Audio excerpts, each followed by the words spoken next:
वाले work and energy chapter का test discussion. Question 1 है define 1 joule of work.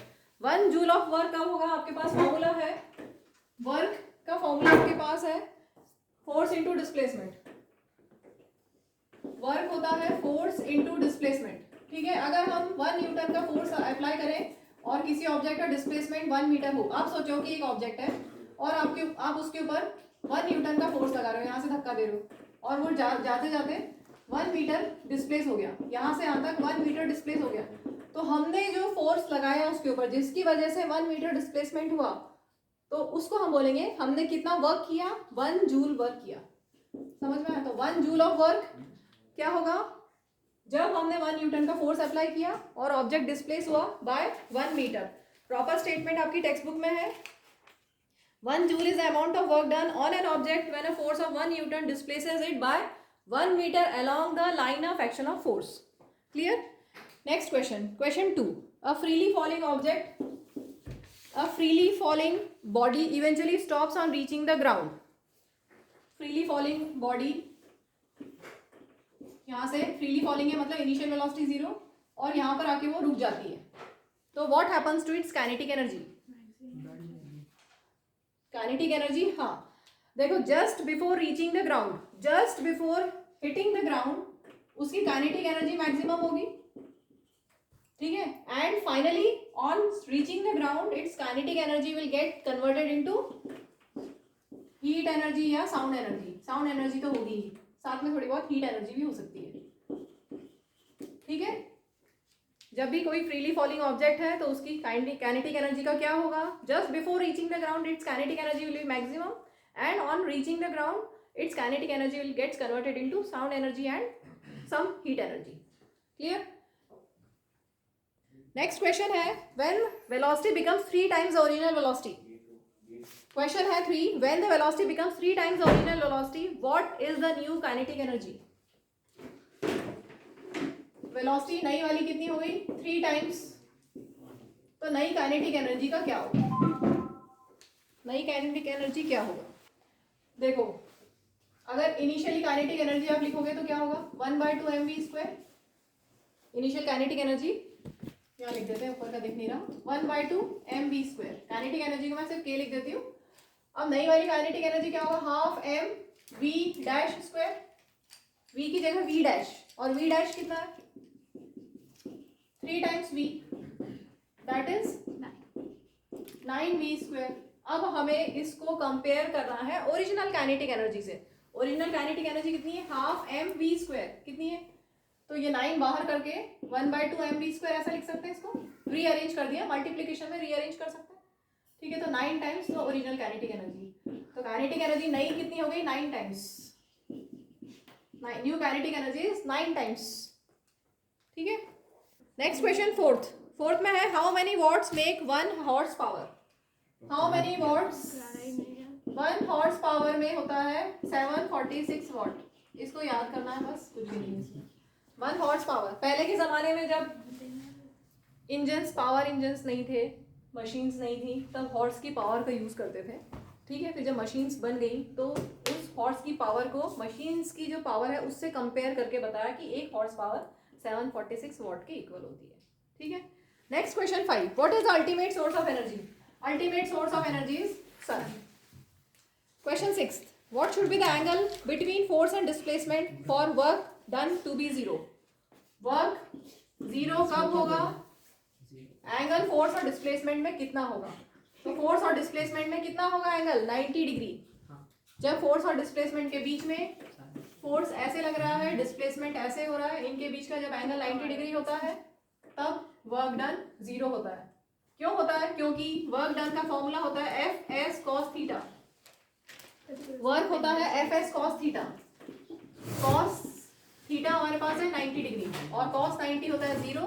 Fs into 0 that is 0। So work done is 0। कब work done कब 0 होगा? जब फोर्स परपेंडिकुलर लग रहा है और डिस्प्लेसमेंट ऐसे हो रहा है, ठीक है। फोर्स ऐसे लग रहा है और ऑब्जेक्ट का डिस्प्लेसमेंट ऐसे हो रहा है, तब हम बोलेंगे वर्क डन 0 है। जैसे एक एग्जांपल लेते हैं, स्टेशनरी सैटेलाइट, कोई एक सैटेलाइट है, अर्थ के आसपास रिवॉल्व कर रही है, तो इसमें फोर्स ऐसे लग रहा है, सेंट्रीपिटल फोर्स, और डिस्प्लेसमेंट इस डायरेक्शन में हो रहा है, तो इनके बीच में 90 डिग्री है, तब वर्क डन बोलेंगे हम 0 है. ठीक है. Question 7th, what do you mean by power? The rate of, हाँ, power is rate of doing work. Power is rate of doing work. Rate of energy produce लिखा है. Next question 8th, where does a simple pendulum have minimum energy? Simple pendulum के पास minimum energy कब होगी? जब वो oscillate कर रहा है बीच में. बीच में कौन सी एनर्जी पूछी? Kinetic energy. बीच में तो काइनेटिक एनर्जी मैक्सिमम होगी. नहीं, मैं कोने वो में. नहीं सुना. कोने में काइनेटिक एनर्जी मैक्स होएगी उधर. देखो यहाँ पर सबसे ज्यादा हाइट है, मिनिमम होएगी उधर. यहाँ दोनों हम ले लेते हैं, क्वेश्चन बाद में करते हैं, पहले हम समझ लेते हैं. ये मीन पोजीशन है और ये दोनों एक्सट्रीम पोजीशंस हैं. पेंडुलम देखा है, क्लॉक का जो पेंडुलम होता है ऐसे ऐसे ऑसिलेट करता है. तो ये एक्सट्रीम पोजीशन अगर हम रेफरेंस लेवल यही ले लें, मतलब हम यहाँ से हम मेजर कर रहे हैं, तो यहाँ पे हाइट 0 है. तो हाइट 0 है मतलब पोटेंशियल एनर्जी 0 होगी और काइनेटिक एनर्जी मैक्सिमम होगी. ठीक है. यहाँ पर हाइट मैक्सिमम है, एक्सट्रीम पोजीशन पे हाइट मैक्सिमम तो पोटेंशियल एनर्जी मैक्सिमम. और क्योंकि यहाँ पर इसके बाद वो वापस से टर्न होने वाला है, तो यहाँ पर वेलोसिटी 0 होगी, तभी तो वो टर्न करेगा. अगर वेलोसिटी 0 नहीं होगी तो वो और आगे जाएगा. तो यहाँ पर वेलोसिटी 0 मतलब काइनेटिक एनर्जी 0. ठीक है. सेम ऐसे इस पोजीशन पे पोटेंशियल एनर्जी मैक्सिमम और काइनेटिक एनर्जी 0. क्वेश्चन पूछा है मिनिमम काइनेटिक एनर्जी कब होगी? एक्सट्रीम पोजीशन पे.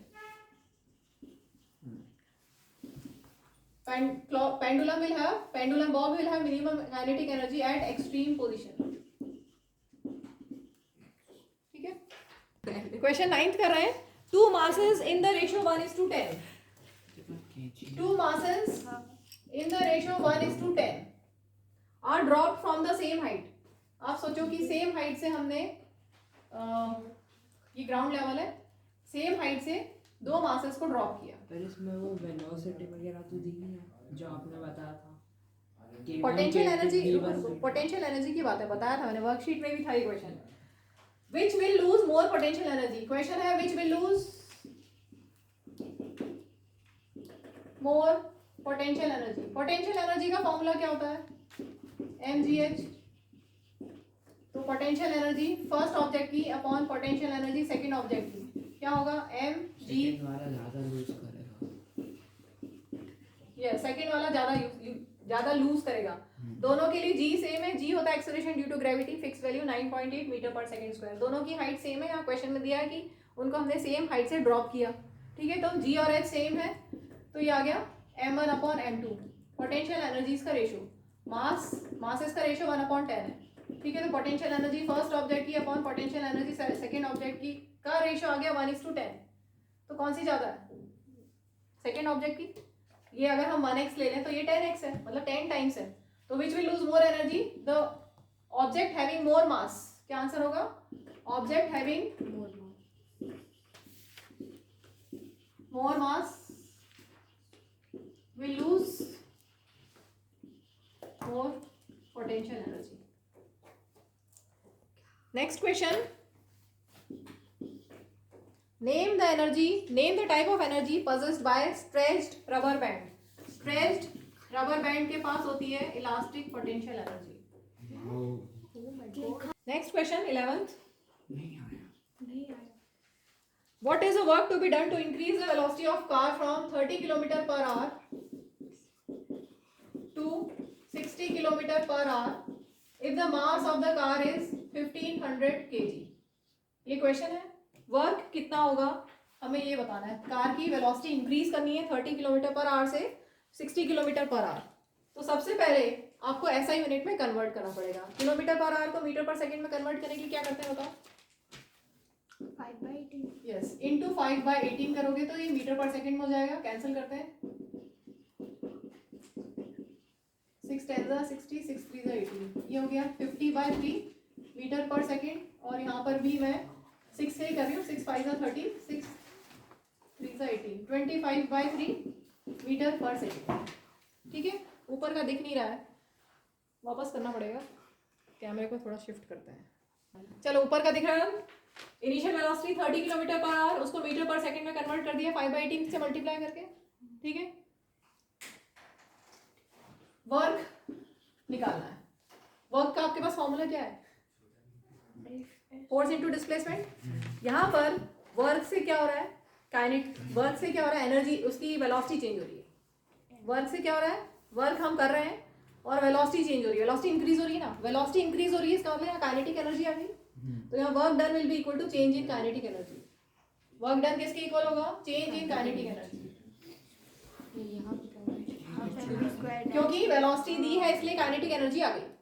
ठीक है, काइनेटिक एनर्जी का formula half M V square और चेंज इन काइनेटिक एनर्जी मतलब kinetic energy final minus kinetic energy initial. I subscript में इनिशियल के लिए और एफ फाइनल के लिए।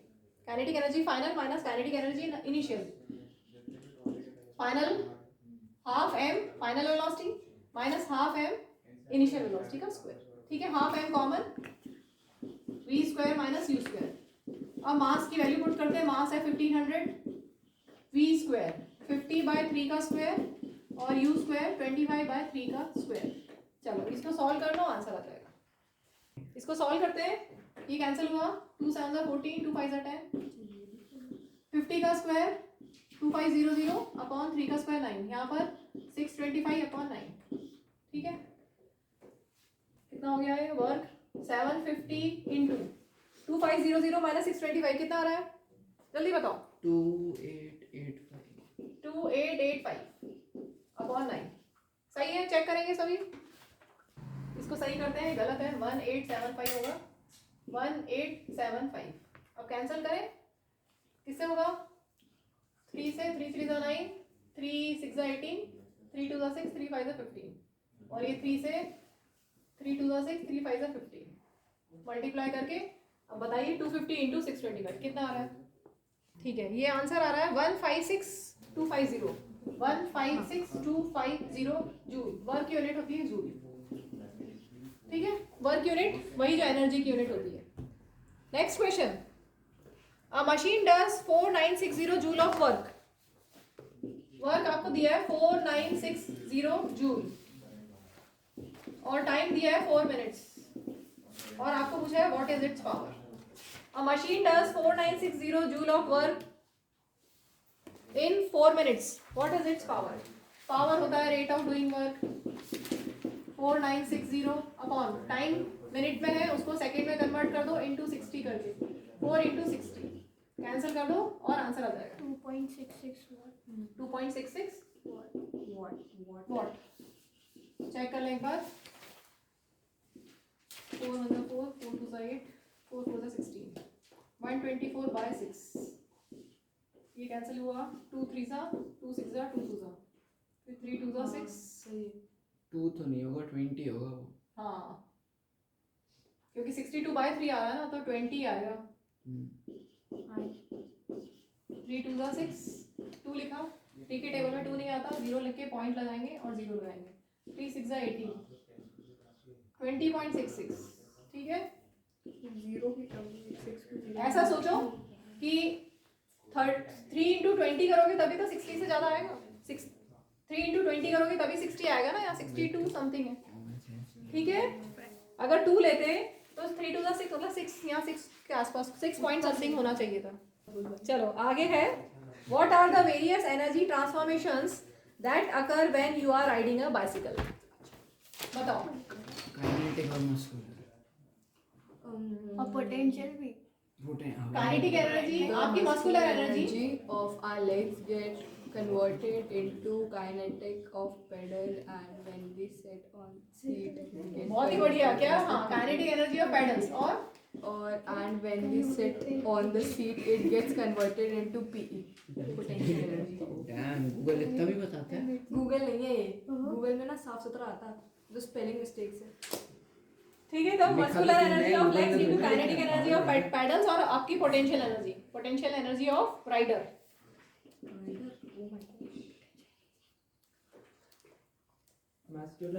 नेक्स्ट क्वेश्चन, अभी उसको छोड़ो, मोबाइल छोड़ो, क्वेश्चन मैं नेक्स्ट इसको बता रही सर्च करके। नहीं कोई बात नहीं, ये अभी हम पढ़ रहे हैं। अभी 14 question, an engine supplies 196 joule of energy. Energy है 196 joule. If it is used to raise half kg mass, mass दिया हुआ है हाफ kg और क्वेश्चन बोला है how high can it be lifted.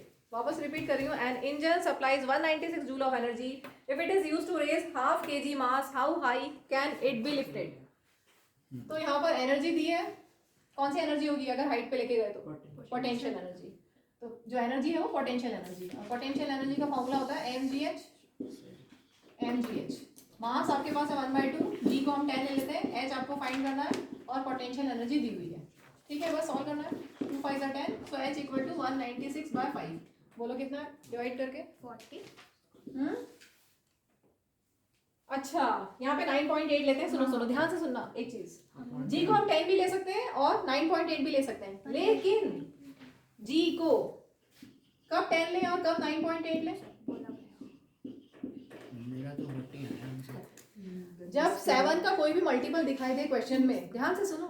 जब 7 का कोई भी मल्टीपल दिखाई दे क्वेश्चन में तो ये लो, क्योंकि 14 7 का 98 होता है. ठीक है, तो जब भी 7 का कोई मल्टीपल दिखाई दे तो हम g की वैल्यू 9.8 लेंगे. तो यहाँ पे g की वैल्यू 9.8 लेने से 196 भी 7 से डिवाइड होता है. 98 इंटू 2 करोगे तो 196 आता है. इसलिए हम g की वैल्यू 9.8 लेंगे. तो ये हो गया 4.9. 2 से कैंसिल किया. सो h इज 196/4.9. डेसिमल हटाओगे 40. तो h इक्वल चेक कर ले. 49 4 जा 49 2 जा 98. ठीक है, सही है. So h is 40 metre. 40 metre height तक हम इसको ले गए हैं. Next question 15th. Define work done.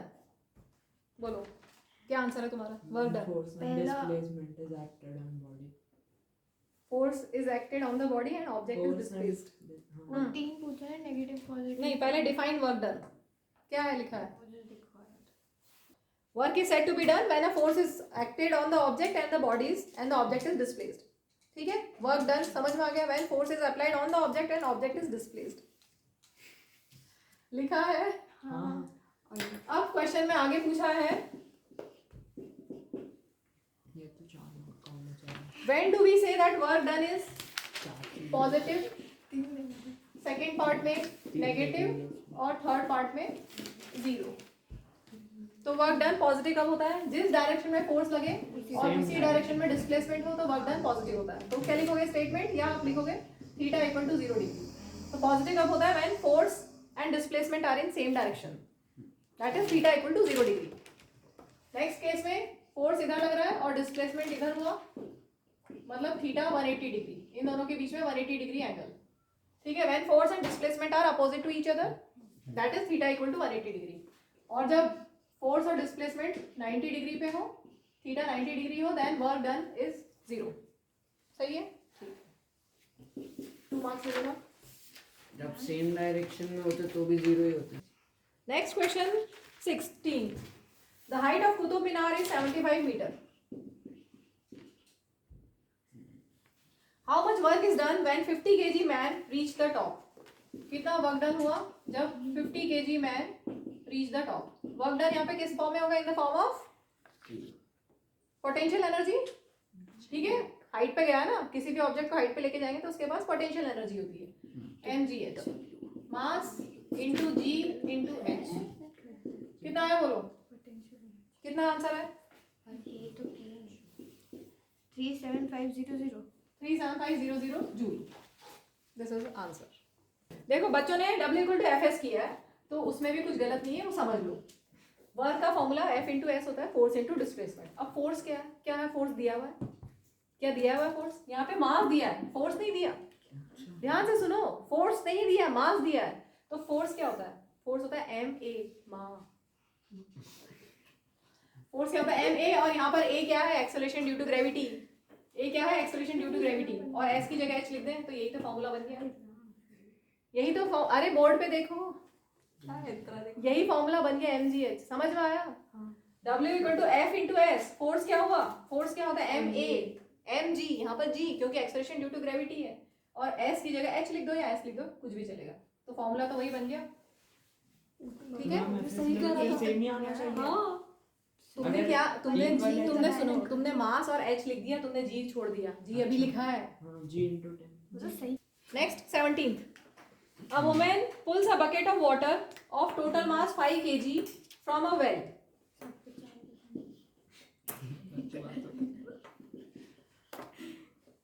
Which is 10 metre deep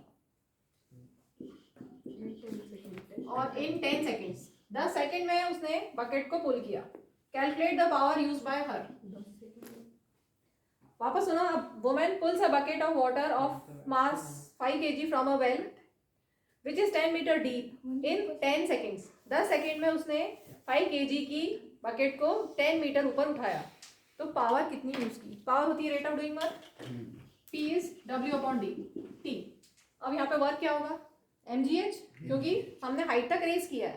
work done, यहाँ पर work done will be stored in the form of potential energy, और potential energy mgh.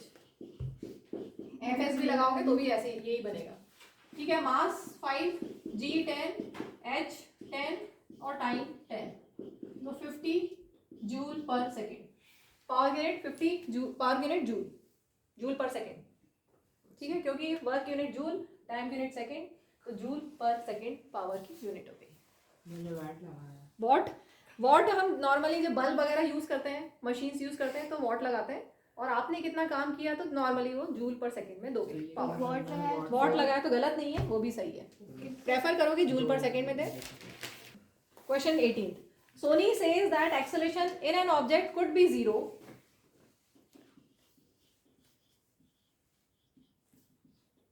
Acceleration in an object could be 0 given when several forces are acting on it. बहुत सारे forces लग रहे हैं. Suppose ये कोई ऑब्जेक्ट है और इसके ऊपर बहुत सारे फोर्सेस लग रहे हैं. ठीक है, मतलब नेट फोर्स 0 नहीं है और एक्सेलरेशन 0 है. Do you agree with her? Why? क्या ये सही बोल रही है? और क्यों? इसका आंसर लिखो. Yes this is true. Yes, this is true. This happens when all the forces cancel out each other.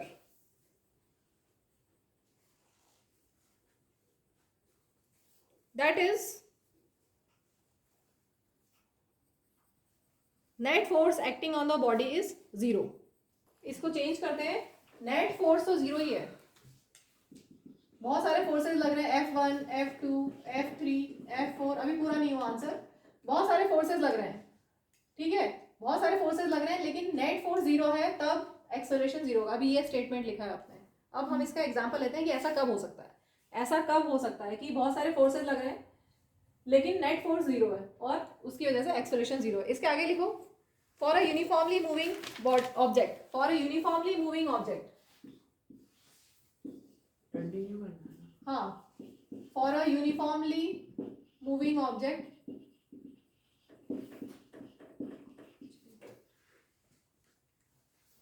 The net force acting on the object is 0.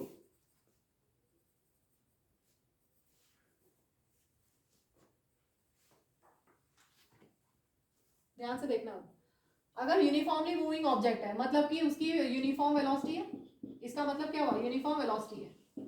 Uniform velocity का मतलब हुआ इनिशियल वेलोसिटी और final velocity same है. Initial velocity और final velocity same है. अगर कोई object uniformly जा रहा है, मतलब सपोज 30 किलोमीटर पर आवर से कोई ऑब्जेक्ट जा रहा है. टू व्हीलर चला रहे हो, 30 पे तो नहीं चलाओगे लोग, 40-50 पे चलाते हैं हम तो. 60. तो अगर कोई ऑब्जेक्ट यूनिफॉर्म वेलोसिटी से जा रहा है, इसका मतलब उसकी इनिशियल वेलोसिटी और फाइनल वेलोसिटी सेम है.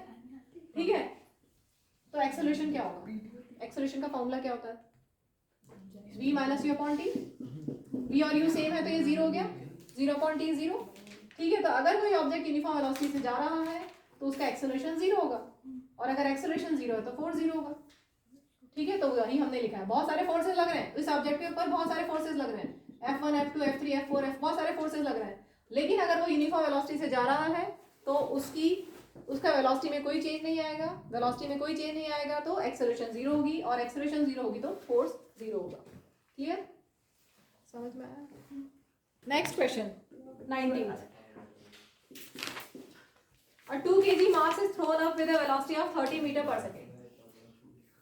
2 kg मास को हमने 30 मीटर पर सेकेंड से थ्रो किया. ये ग्राउंड लेवल. तो मास आपको दिया हुआ है 2 kg और इनिशियल वेलोसिटी दी है 30 metre per second. After 2 seconds what is it's kinetic energy, potential energy and mechanical energy? 2 second के बाद उसकी तीनों चीज बतानी है आपको। काइनेटिक एनर्जी कितनी होगी, पोटेंशियल एनर्जी कितनी होगी और मैकेनिकल एनर्जी कितनी होगी। क्वेश्चन समझ में आ गया? किसी ऑब्जेक्ट को हमने थ्रो किया है तो 2 सेकंड के बाद उसकी काइनेटिक एनर्जी, पोटेंशियल एनर्जी और मैकेनिकल एनर्जी कितनी होगी। तो आपके पास इनिशियल वेलोसिटी है और टाइम है, तो यहाँ पे वेलोसिटी 2 सेकंड के बाद कितनी होगी पहले ये निकालेंगे, क्योंकि 2 सेकंड के बाद काइनेटिक एनर्जी कितनी होगी। काइनेटिक एनर्जी का फॉर्मूला बोलो, बोलो काइनेटिक एनर्जी का formula. Half mv square. Kinetic energy half mv square. अरे मैं करा तो था। काइनेटिक एनर्जी क्या होता है, हाफ mv स्क्वायर। तो v फाइंड करना पड़ेगा पहले। 2 सेकंड के बाद उसकी वेलोसिटी कितनी हुई, क्योंकि 2 सेकंड के बाद काइनेटिक एनर्जी पूछी है और काइनेटिक एनर्जी का फॉर्मूला है हाफ mv स्क्वायर। मास आपके पास है, 2 सेकंड के बाद वेलोसिटी क्या होगी, तो 2 सेकंड के बाद वेलोसिटी क्या होगी वो हम इक्वेशन ऑफ मोशन से निकालेंगे। Equation of motion, first equation of motion बोलो, v equal to, very good, u plus a t, v equal to u plus a t. और टाइम कितना है 2 सेकंड। 2 सेकंड के बाद कितनी वेलोसिटी होगी वो हमें निकालना है। इनिशियल वेलोसिटी 30 प्लस यहाँ पर एक्सेलरेशन क्या है, acceleration due to gravity. Acceleration क्या है यहाँ पर, एक्सेलरेशन ड्यू टू ग्रेविटी, ठीक है। और सुनो ध्यान से, मोशन ऐसा है और एक्सेलरेशन ड्यू टू ग्रेविटी ऐसे। एक्सेलरेशन ड्यू टू ग्रेविटी हमेशा वर्टिकली डाउनवर्ड्स होती है, ठीक है। तो माइनस लेंगे, माइनस जी को हम 10 ले लें और टाइम 2। जी माइनस क्यों लिया है, क्योंकि मोशन ऐसे है, हाँ अगेंस्ट ग्रेविटी आप जा रहे हो, ठीक है, अपोजिट डायरेक्शन में जा रहे हैं, इसलिए जी को नेगेटिव लिया है, ठीक है। तो कितना हो गया ये 30 minus 10 into 220 that is 10 metre per second. ऐसा सोचो ना, वैसे भी आप किसी ऑब्जेक्ट को 30 मीटर पर सेकेंड से थ्रो करोगे तो धीरे धीरे उसकी वेलोसिटी कम होती जाएगी ना, फाइनली 0 होगी, तो वेलोसिटी कम हो रही है, ठीक है, क्लियर। तो वेलोसिटी आ गई तो काइनेटिक एनर्जी हम निकाल सकते हैं। फर्स्ट पार्ट पूछा था kinetic energy that is half mv square, mass कितना है 2 kg और वेलोसिटी 10, तो आ गया 100 जूल। नेक्स्ट पूछा है पोटेंशियल एनर्जी, तो पोटेंशियल एनर्जी के लिए हमें फॉर्मूला बोलो, क्या फॉर्मूला है potential energy, mgh। Potential energy होता है mgh। तो हमें हाइट चाहिए, h के लिए सेकंड इक्वेशन ऑफ मोशन या third equation of motion use करेंगे, ठीक है।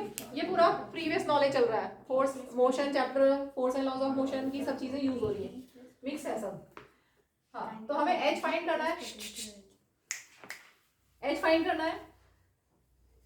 तो कौन सी इक्वेशन ऑफ मोशन लगाए बोलो, सेकंड लगाए कि थर्ड, क्या लगाना चाहोगे, थर्ड लगाना है, दोनों से कर सकते हैं क्योंकि हमारे पास सब कुछ है। क्या लगाऊं, सेकंड ज्यादा easy. Second, s equal to ut plus half a t square. s की जगह मैं h लिख दूं क्योंकि हमने h लिखा है, ठीक है। a की जगह g लिख दे, ठीक है, a की जगह g। अब u initial 30, time 2 plus 1/2, g की जगह -10 और टाइम 2। सॉल्व करके बताओ आंसर कितना आ रहा है। हाँ सॉरी, ये हो गया 60, यहाँ पर 2 से 2 cancel, 2 10s are 20, so this is 40 metre. अब पोटेंशियल एनर्जी निकाल सकते हैं हम। Potential energy is mgh, mass 2, g10 और h 40, तो 800 जूल, ठीक है। पोटेंशियल एनर्जी 800 जूल आ गई, तो मैकेनिकल एनर्जी कितनी होगी। Mechanical energy some of kinetic energy है पोटेंशियल एनर्जी। काइनेटिक है 100, पोटेंशियल है 800, so mechanical energy is 900 joule. Next question 20, what kind of energy does the following possess?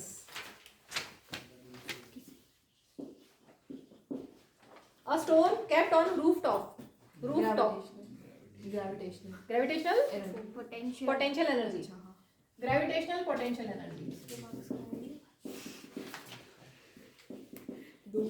Next, a running car, बोलो Kinetic energy. Kinetic energy, mechanical energy भी लिख सकते हो। Next, water stored in reservoir of dam, mechanical energy. हाँ potential और kinetic दोनों होती है। Water stored in reservoir of dam, water stored है तो उसके पास सिर्फ, काइनेटिक नहीं वाटर स्टोर्ड है, पोटेंशियल काइनेटिक तो है ही नहीं ना, अभी वो ऐसे थोड़ी जा रहा है, भाई पानी तो स्टोर्ड है ना। तो पोटेंशियल एनर्जी कौन सी, ग्रेविटेशनल। ग्रेविटेशनल, मैं सोच ही रहा था ये। अगर पानी बह के कहीं जा रहा होता तो काइनेटिक होती, पानी बह के नहीं जा रहा, वाटर स्टोर्ड है इन डैम, ठीक है। Next compressed spring, Kinetic. Elastic elastic potential energy. Kinetic नहीं होता है कंप्रेस्ड स्प्रिंग में, इलास्टिक पोटेंशियल एनर्जी होता है। Next question, derive an expression of for kinetic energy of the body. एक कितने का था? अब 3 मार्क्स की क्वेश्चन है। Question 21, derive an expression for kinetic energy of a body. तो मैं यहाँ पे शॉर्ट में कर रही हूँ। काइनेटिक एनर्जी का फॉर्मूला हम डिराइव करने वाले हैं। हम जो डिराइव करने वाले हैं वो ये है, इसका डेरिवेशन करने वाले हैं। तो आप स्टेटमेंट लिखेंगे, टेक्स्ट बुक में पूरा दिया हुआ है कि कोई एक ऑब्जेक्ट है जिसका मास m है, जिसको इनिशियल वेलोसिटी u से वो जा रहा है, उसकी फाइनल वेलोसिटी v हो गई इन टाइम t, और उस पर फोर्स लग रहा है F और उसका एक्सेलरेशन हुआ a, ठीक है। ये स्टेटमेंट बुक से दे देना। Let a body of mass m be moving with initial velocity u, let its final velocity be v in time t, let force F be acting on the object and let it be accelerated by acceleration a, ठीक है। तो third equation of motion से हम क्या लिख सकते हैं, v square equal to U square plus 2as from third equation of motion. यहाँ से हम क्या लिख सकते हैं, v square minus you square equal to 2as, या आप लिख सकते हो s equal to v square minus you square upon 2s। Let this be equation 1। अब फोर्स का formula from Newton second law, force equal to mass into acceleration, और acceleration होता है v minus u upon t. Acceleration क्या होता है, v minus u upon t. Force आ गया और एस भी आ गया, तो वर्क क्या हो जाएगा, फोर्स इनटू डिस्प्लेसमेंट, ठीक है। Force m v minus u upon t, एक minute, v minus u upon t ना लिख के m ही रहने देते हैं इसको। Force equal to m a और s की जगह ये v square minus you square upon 2a, ठीक है। समझ रहे हो ना? ये कैंसिल हो गया, बचा क्या, यहाँ पे 1/2 है, half m v square minus you square. और अगर इनिशियल वेलोसिटी 0 हो, इफ u इक्वल टू 0, तो वर्क कितना हो जाएगा, 1/2 m v स्क्वायर, और जो वर्क होता है that will be stored in the form of kinetic energy. अगर कोई मूविंग ऑब्जेक्ट है तो उसके पास जो वर्क है वो काइनेटिक एनर्जी में स्टोर होगा, और काइनेटिक एनर्जी का फॉर्मूले का डेरिवेशन हो गया। शॉर्ट में कर दिया मैंने ये। मैंने लॉन्ग में